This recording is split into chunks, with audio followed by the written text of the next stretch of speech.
አብርሽ ሄርሜላን ይቅርታ ጠይቆ ከሄርሜላ ሊሆን እንደሆነ ሰምተናል። ሄርሜላን ብዙዎቻችን እንግዲህ ሴርምዬ ታይ ይቅርብሽ፣ አብርሽ ዛሬ አለሁልሽ፣ ዛሬ እወደሻለሁኝ፣ አፈቅረሻለሁኝ ቢል ናጋ አንዲትን ሴት አይቶ አንቺን ከምንም አይቆጥረሽም፣ ቲቶሹም ለመሄድ ደግሞ ወደ ኋላ አይልም።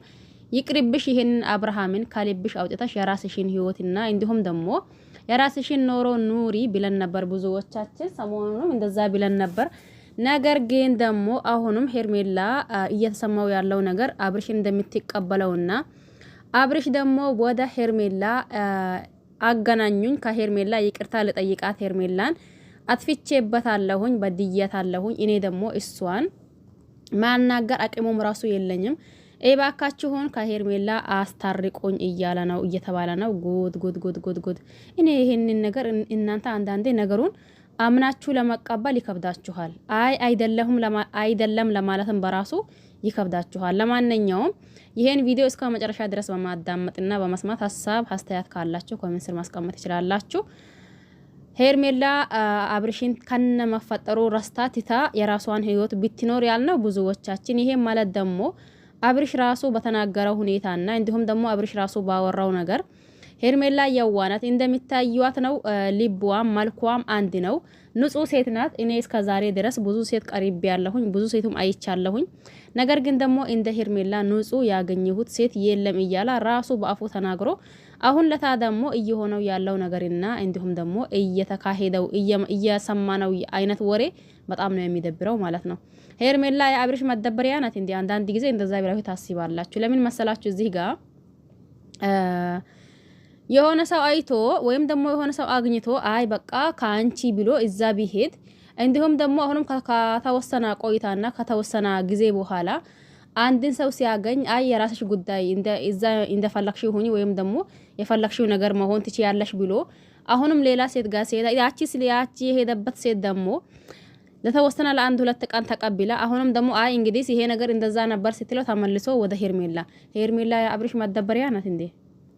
ሲከፋውና እንዲሁም ደግሞ ሰው ሲሪቀው ወደ ሄርሜላ እንዲሁም ደግሞ ሰው ሲያገኝና እንትን ሲሆን ወደ ሌላ ሰው ጋር መሄዱ ተገቢ ነው ትላላችሁ? እኔ እንጃ። ለማንኛውም ሰላም አለይኩም ወራህመቱላሂ ወበረካቱሁ። ውድና ተከበራችሁ ውድ ቤተሰቦቼ በሙሉ ሀባይብ እንዴት ናችሁ? ደህና ናችሁ ወይ? እኔ ደህና ነኝ አልሐምዱሊላህ። እናንተስ እንዴት ናችሁ?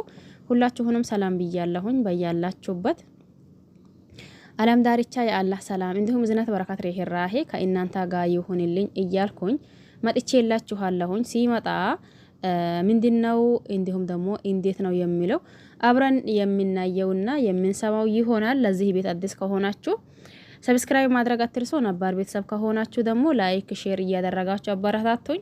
ሰሞኑን ማለት ይቻላል በዚህ ሳምንት ውስጥ ያየነው የነበረው ነገር ወደን ሳይሆን ተገደን ግራ እንድንጋባ ነበር የተደረገው።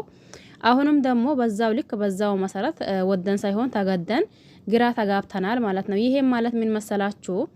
አሁን አብርሽ ከሄርሜላ አስታርቁኝ የባካችሁን አይኗን ራሱ ማያት ፈርቻለሁኝ። እናንተ እንደምንም አድርጋችሁ አስታርቁኝና ከዛ እኔ አሁን ከዚህ በኋላ ከሄርሜላ ነው የሚኖረው ነው። ታዳ ከዚህ በኋላ ከሄርሜላ ነው የሚኖረው አስታርቁኝ። ዛሬ ታርቃ አሁንም ነግና ከነጎዳ አንዲቷ የሆነ ነገር ብትለ ተነስታ ልትሄድ ነው። ታዳ እንደዛ ከሆነ ላንታ ቁም ነገር ያለው ሰው ሳይሆን ለአብርሽ የሚገባው ይወላችሁ። ዛሬ መጣው አለው ብላ ነጋ ደግሞ ሄዳ ከሌላ ሴት የምትታይ ሴት ነው ለአብርሽ የምታዋጣው እንጂ እንደ ሄርሜላ አይነት ሴት ለአብርሽ ይገባዋል ብዬ አላስብም። የምሬኔና እዚህ ጋር ጠላናቸውም ወደድናቸውም ገባቸው አይደል? 10 ጊዜ ብንጠላቸውና 10 ጊዜ ብንወዳቸው እውነት ነው። ገባሽ አይደል? እውነት ነው። መቼም የማይጠፋ መቼም ደግሞ የሆነ ነገር ያኒ ቢፈጠር እንኳን ስለወደድናቸው ብቻ ልክ ናቸው፣ ስለጠላናቸው ብቻ ጥፋተኛ ናቸው ማለት አለብን ብዬ አላስብም። ስለዚህ እውነት መቼም እውነት ነው፣ ማይደበቅ እውነት ማለት ነው። ስለዚህ አብርሽ በዚህ ልክ በሴቶች መጫወት ሲቀጥልም ደግሞ ይህንን ያክል እንትን ማለት ተገቢ ነው አግባብ ነው ብዬ እኔ እንደራሴ ከሆነ አላስብም። እናንተ ታቆታላችሁ እንጂ ማለት ነው። በዚህ ልክ ሲሆን እምረን ይደብራል።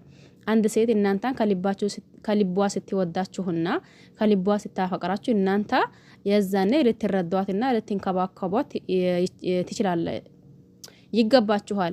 ነገር ግን በእናንተ ጥፋትና በእናንተ ሐሰት እሷ ተስፋ ቆርጣ የራሷን ህይወት መኖር ስትጀምር እናንተ አሁንም ሄዳችሁ እሷ ህይወት ላይ እሷ ህይወት ጣልቃ መግባት ተገቢ ነው ብዬ አላስብም። እናንተ ብታውቁትም ሀሳብ አስተያየት ካላችሁ ኮሜንት ላይ አስቀምጡ። ባያላችሁ በሰላማችሁ ብዛት ሼር ቆዩልኝ። ባይ ባይ።